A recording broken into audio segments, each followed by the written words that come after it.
आप सबका यहाँ पर आने के लिए बहुत बहुत शुक्रिया। जैसा कि आप देख पा रहे हैं, 2 घंटे पहले जिस प्रशांत किशोर को बिहार पुलिस पकड़कर बेउर जेल ले गई थी, कोर्ट ने, माननीय न्यायालय ने हम लोग के अनुरोध को स्वीकार करते हुए अनकंडीशनल बेल, कोर्ट ने अनकंडीशनल बेल दिया है, जिसकी वजह से मैं अभी 1 घंटा पहले वापस यहाँ पर आया हूँ और आपसे मुखातिब हूँ। मैं अपनी बातों में हमेशा कहता हूँ कि जन बल के आगे कोई बल नहीं है, जन बल के आगे कोई बल नहीं है, और ये जनता की आवाज है, उनका विश्वास है, और उनके लिए हम लोग का किया गया सत्याग्रह का प्रभाव है कि एक तरह से ये आश्चर्यजनक बात है कि जिस प्रशांत किशोर को पुलिस ने डिटेन किया, पुलिस के अनुसार कोर्ट ने हम लोग को बेल कंडीशनल दिया। उस कंडीशनल बेल को हम लोगों ने, जैसा कि आपको मैंने पहले बताया, मानने से इनकार किया। मैंने जेल जाना स्वीकार किया था। जनता के सामने, आप सबके सामने हम बेउर जेल, पुलिस मुझे बेउर जेल ले गई, लेकिन वहां बेउर जेल में मुझे नहीं रखा क्योंकि उनके पास पेपर ही नहीं था। उनके पास, पुलिस के पास बेउर जेल में मुझे रखने के लिए पेपर ही नहीं था। उस पेपर के इंतजार में वो बैठे रहे, तब तक कोर्ट का जो फाइनल निर्णय आया, क्योंकि मैटर को फिर से री आर्ग्यू किया गया है और हमारे साथ बैठे हुए हैं वो वकील जो उस मैटर को री आर्ग्यू कर रहे थे। कोर्ट ने हम लोगों की बातों का संज्ञान लेते हुए अनकंडीशनल बेल दिया है, पुलिस पर टिप्पणी करी है और एक तरीके से हम लोगों की उस बात को वैलिडेट किया है कि गांधी मैदान में बैठकर शांतिपूर्ण सत्याग्रह किसी कानून का उल्लंघन नहीं है। और मैं कोई लंबी चौड़ी बात नहीं कहना चाहता हूं। आज पूरे दिन के घटनाक्रम में बहुत सारे अनुभवों में मैंने ये देखा कि सैकड़ों ऐसे पुलिस वाले हैं जो पहले से जनसुराजी हैं। जितनी जगह मैं गया, जब मैं एम्स गया, वहां पर भी डॉक्टर कह रहा है, सर हम तो आप 3 साल पहले से जनसुराज से जुड़े हुए हैं।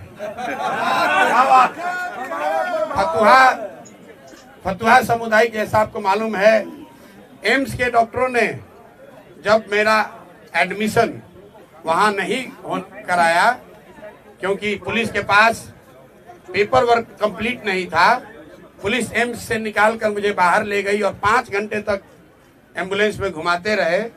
कोई समुदाय, कोई हेल्थ केंद्र इनको तैयार नहीं हुआ जो इनके नाम पर फर्जी फिटनेस सर्टिफिकेट जारी करे। अंत में मुझे ये फतवा ले गए और मैं वहां के डॉक्टरों को सलाम करना चाहता हूं कि पुलिस के तमाम दबाव के बावजूद उन्होंने इनके कहने के अनुसार फिटनेस सर्टिफिकेट जारी नहीं किया।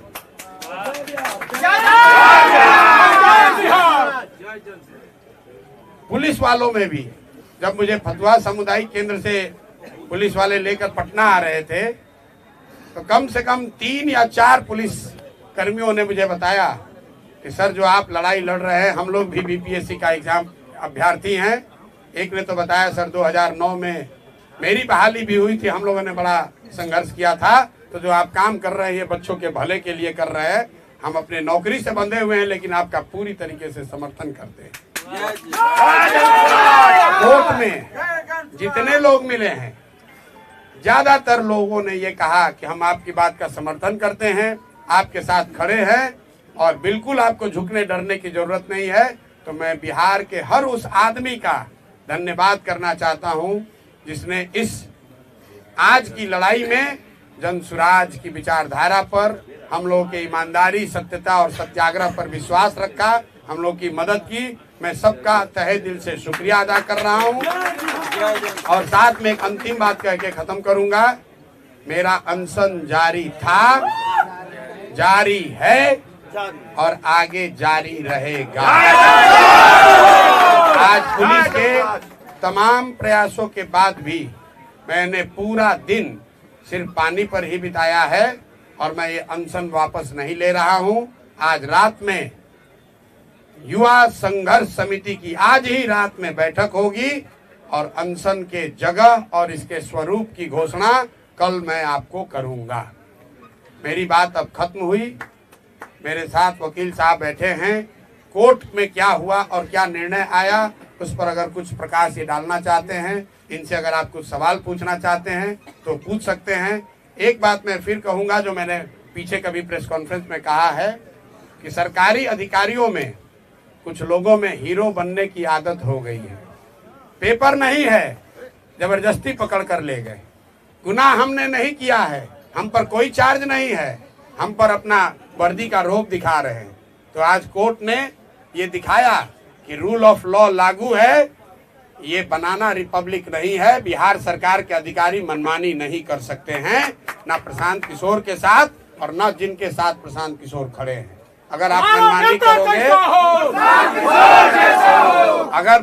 करोगे तो कोर्ट यहाँ है। और हम लोग कल ही अगले 2 दिन में जैसा पहले वादा किया है बीपीएससी के परीक्षा के लिए कल हाई कोर्ट खुल रहा है और कल नहीं तो परसों हम लोग हाई कोर्ट में मूव करेंगे और प्रयास करेंगे कि सत्याग्रह के साथ साथ जो लीगल सहायता बच्चों को दी जा सकती है और जो अनियमितता हुई है, जो लूट हुई है, जो बच्चों के नौकरियों को 200 150 करोड़ में 1.5 करोड़ में बेचा गया है, ये 1000 करोड़ से ज्यादा का घोटाला हम लोग चुप बैठने वाले नहीं हैं। इसलिए नहीं कि 1000 करोड़ रुपए का घोटाला हुआ है, इसलिए कि ये बिहार के सामान्य परिवारों के, गरीब परिवारों के उन बच्चों के भविष्य का सवाल है जो 3-3 4-4 साल हाथ तोड़ मेहनत करते हैं इस सपने और इस विश्वास के साथ कि मैं पढ़ूंगा तो मैं भी सरकारी नौकरी कर सकता हूं।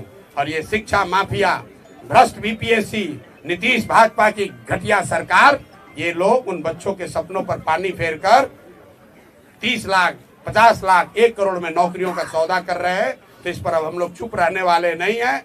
मैं सभी बिहार के छात्रों से, युवाओं से, महिलाओं से, समाज के हर उन वर्ग से अपील करना चाहता हूं जिस पर भी नीतीश के इस लाठी तंत्र ने अत्याचार किया है, आप आइए, आगे आइए, इनको झुका कर रहेंगे क्योंकि जन बल के आगे कोई बल नहीं है।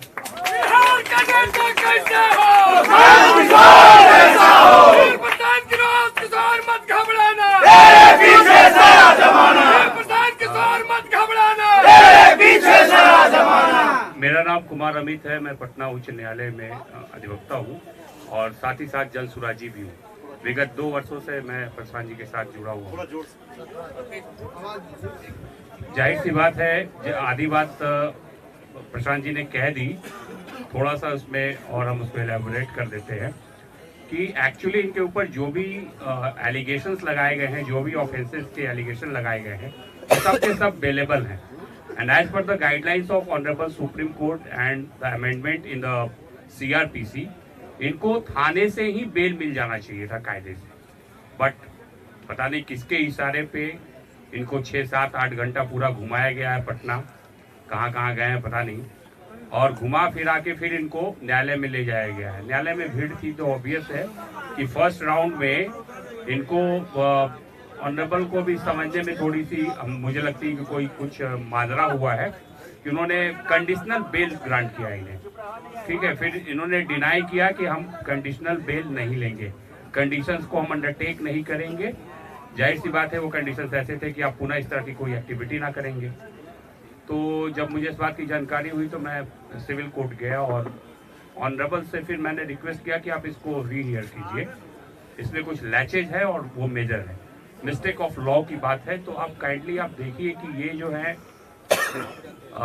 इन पे जो एलिगेशंस हैं वो सब अवेलेबल है। तो कायदे से ये इनका राइट्स बनता है कि इनको थाने से ही बेल मिल जाना चाहिए था। और ये आदमी 5 दिन से आमरण अनशन पे खुले आसमान में ठंड में जो है बच्चों के लिए, बिहार के भविष्य के लिए लड़ाई लड़ रहा है, मर रहा है इस तरीके से, और उसको बिहार की पुलिस 8 घंटे से रोड की सैर करवा रही है। तो कायदे से इनको बेल तो वहीं से मिलना चाहिए था, और अब जब नहीं मिला तो आप फिर कंडीशंस कैसे इम्पोज कर सकते हैं।